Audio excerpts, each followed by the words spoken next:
AP రాజకీయాలు ఒక్కసారిగా వేడెక్కాయి. ఎన్నికలకు మరొక 4 నెలలు మాత్రమే సమయం ఉండడంతో అన్ని రాజకీయ పార్టీలు గెలుపుపై ఫోకస్ పెట్టాయి. ముఖ్యంగా అధికార వైఎస్ఆర్ కాంగ్రెస్ పార్టీ అభ్యర్థుల ఎంపికపై ప్రత్యేక దృష్టి సారించింది. గెలిచే అభ్యర్థులకే టికెట్ ఇస్తానని పార్టీ అధినేత జగన్ గత 2 ఏళ్లుగా చెబుతూ వస్తున్నారు. తాజాగా ఆయన ఆ మాటలను నిజం చేస్తూ గెలిచే అభ్యర్థులకే టికెట్లను కేటాయించారు.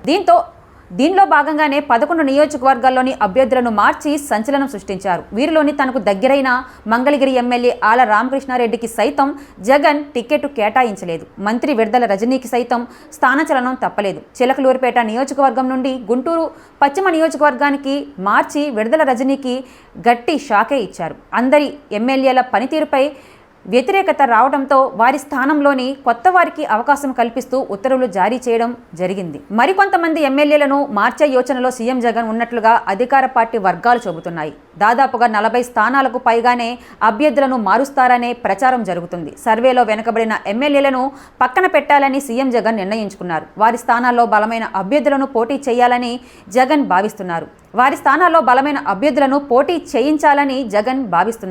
సర్వేలో వ్యతిరేకత ఉన్న ఎమ్మెల్యేలను పిలిపించుకొని వారితో సీఎం జగన్ ప్రత్యేకంగా మాట్లాడుతున్నారు.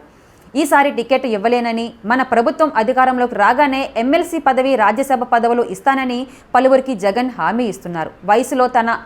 వయసులో తనకంటే పెద్దవారని అన్న మీకు టికెట్ ఇవ్వలేను, దయచేసి గౌరవంగా తప్పుకోవాలని ఎమ్మెల్యేలను, మంత్రులను సీఎం జగన్ కోరుతున్నారు.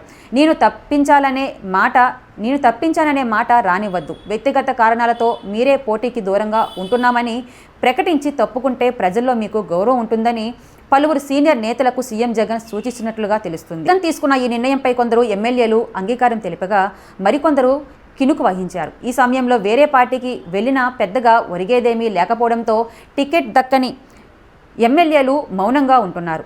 మొత్తానికి సీఎం జగన్ పార్టీ నేతలకు టికెట్ల విషయంలో ఓ స్పష్టత ఇచ్చినట్లే కనిపించింది. ఇక అధికారికంగా ఎమ్మెల్యే అభ్యర్థుల ప్రకటనే మిగిలుంది.